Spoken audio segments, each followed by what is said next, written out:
Hello everyone, आप देख रहे हैं नेक्स्ट 9 लाइव और मैं हूं आपके साथ अंकिता मिश्रा।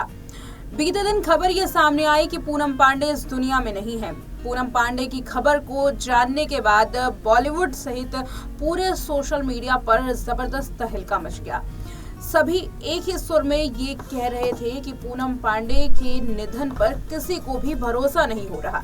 लेकिन इसी बीच में आज जो खबर सामने आई वो खबर वाकई हैरान कर देने वाली थी, क्योंकि पूनम पांडे ने खुद इंस्टाग्राम पर आकर के ये बताया कि वो तो जिंदा है। पूनम पांडे ने इस स्टंट को पब्लिसिटी स्टंट नहीं बल्कि अवेयरनेस का नाम दिया। पूनम पांडे के इस अवेयरनेस के बारे में पहले ही लोगों को जानकारी हो गई थी। कहीं ना कहीं कुछ ऐसे सवाल थे जो मन में उठ रहे थे और ये सवाल ये बयां कर रहे थे कि उनका निधन नहीं हुआ है। तो चलिए जानते हैं कि आखिर खबर ये सामने किस तरीके से आई और कैसे लोगों ने इस पर अंदाजा कर लिया कि पूनम पांडे का निधन नहीं हुआ। लेकिन पूनम पांडे ने अपने इस पब्लिसिटी स्टंट में, इस बुरी हरकत में कैसे परिवार वालों को इन्वॉल्व किया, कैसे परिवार वालों को फंसाया और फिर अब पूनम पांडे जो जबरदस्त ट्रोलिंग सह रही हैं, वो सिर्फ लोगों के जरिए ही नहीं बल्कि वो लोग भी इसमें शामिल हैं जो पूनम के एक साथ कभी साथ में काम करते थे और सभी एक सुर में कह रहे हैं कि पूनम ने जो कुछ भी किया ये सही नहीं था। पूनम पांडे कंट्रोवर्शियल गर्ल मानी जाती हैं, जैसे राखी सावंत मान लीजिए। राखी सावंत भी कई कंट्रोवर्सीज में उनका नाम आ सकता है। हालांकि हम उन्हें इस तरीके की कोई विवादित नाम नहीं दे रहे हैं, लेकिन सोशल मीडिया पर ये नाम काफी प्रचलित है।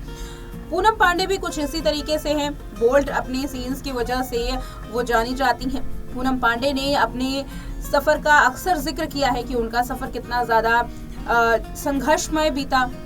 बचपन से ही वो काफी ज्यादा परेशान थी। उनकी माँ कैंसर से जूझ रही थी और उसके बाद उनके घर चलाने के लिए और साथ ही उनकी पढ़ाई के लिए पैसे नहीं थे वगैरह वगैरह। ये सब पूनम पांडे ने अपने लॉकअप के शो में बताया था कि कैसे उन्होंने स्ट्रगल किया और यहाँ तक पहुंची हैं।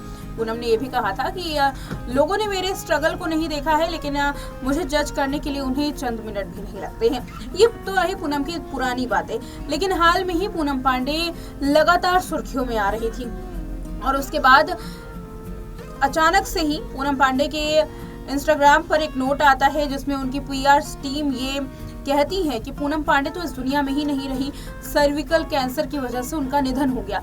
कितनी शर्मनाक बात है, कितनी शर्मनाक ये खबर है कि निधन जैसे जो एक घटना होता है जो कि बहुत दुखद घटना है, उसका इस्तेमाल इस तरीके से पीआर स्टंट के तौर पर किया गया।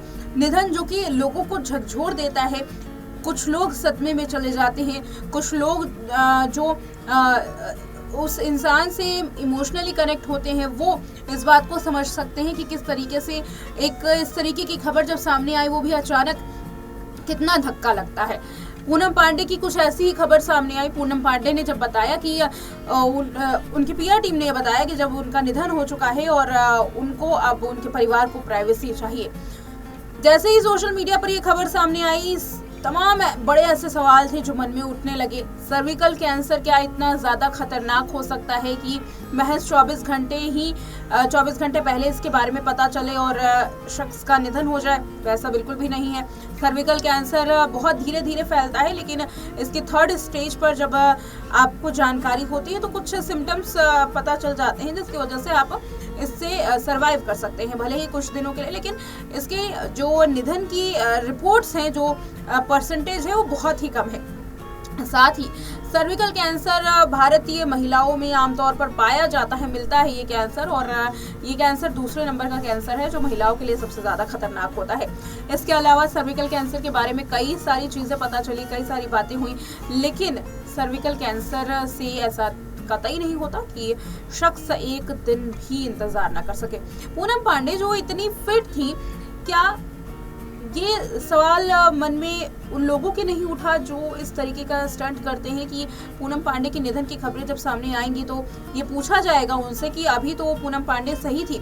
जब कोई शख्स, कोई बॉलीवुड का एक्टर जब हॉस्पिटलाइज्ड होता है तो उसकी खबर सामने आ जाती है, लेकिन एक्ट्रेस ऐसी इकलौती ऐसी शख्स थी जिनकी कोई खबर सामने नहीं आई। और पूनम पांडे किस हॉस्पिटल में एडमिट कराई गई हैं इसके बारे में भी नहीं बताया गया। एक रिपोर्ट सामने आई थी जिसमें कहा गया था कि पूनम पांडे को पुणे के अस्पताल में भर्ती कराया गया था। सवाल ये उठता है कि पूनम पुणे कब गई, किस लिए गई थी, पुणे के अस्पताल में भर्ती कराया अगर पूनम को गया था तो आखिर कब, क्योंकि बीते दिन पूनम पांडे को देखा गया था। इसी के अलावा ये भी सवाल उठा कि पूनम पांडे को आखिर कौन से हॉस्पिटल में भर्ती कराया, आखिर कौन से हॉस्पिटल का वो नाम क्या है, डॉक्टर्स का नाम क्या है, डॉक्टर की रिपोर्ट सामने क्यों नहीं आई है। और इस तरीके से पूनम पांडे का जब ये निधन हुआ तो आखिर पोस्टमार्टम की रिपोर्ट कहाँ है, पूनम पांडे के परिवार वाले कहाँ हैं। अक्सर इस चीज का खुलासा होने में टाइम नहीं लगता है, समय नहीं लगता। जैसे ही किसी का निधन होता है लगातार सेलिब्रिटीज उनके घर पर जाते हैं, मीडिया उनके घर पर पहुंचती है, लेकिन पूनम पांडे के केस में ऐसा नहीं हुआ था। सवाल ये भी उठ रहा था कि आखिर जो घर वाले हैं फोन क्यों नहीं उठा रहे हैं। बड़ी खबर ये सामने आई जब ये कहा गया कि पूनम पांडे के घर वाले लापता है। तो देखिए कि किस तरीके से पूनम पांडे ने अपने पीआर स्टंट के लिए अपने परिवार वालों को घसीटा, परिवार वालों का इस्तेमाल किया, उन्हें सबसे पहले लापता किया, उन्हें किसी दूसरी जगह शिफ्ट किया, और ना ही किसी दूसरी जगह शिफ्ट किया बल्कि फोन भी स्विच ऑफ करवा दिया। लगातार मीडिया की टीम फोन करती रही उनसे बात करने के लिए। उनके दोस्त जो पूनम पांडे के दोस्त थे वो लगातार बात करने के लिए फोन करते रहे, लेकिन किसी ने भी फोन नहीं उठाया। इससे अंदाजा लगाया जा सकता है कि कितना ज्यादा ये पीआर स्टंट जो था कितना ज्यादा भयंकर था। इतना ही नहीं, रिपोर्ट ये भी सामने आई थी कि पूनम पांडे का अंतिम संस्कार कहाँ किया जाएगा। दावा ये किया जा रहा था कि मुंबई में नहीं बल्कि कानपुर में अंतिम संस्कार किया जाएगा।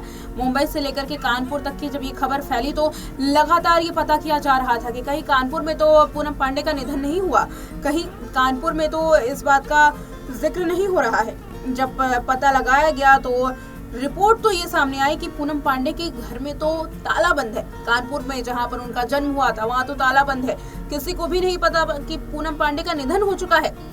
इससे एक खबर साफ होती है कि पूनम पांडे के निधन की खबर पूरी तरीके से झूठी थी।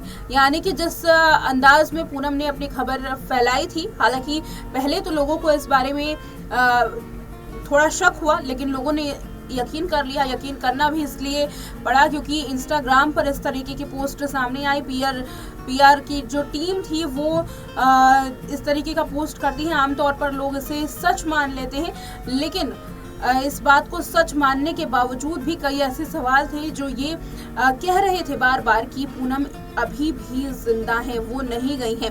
सवाल ये अब उठ रहा है कि आखिर जिंदा थी तो कहाँ थी। हालांकि इससे इतर पूनम पांडे ने एक वीडियो जारी करके कहा कि ये उनकी अवेयरनेस फैलाने का तरीका था।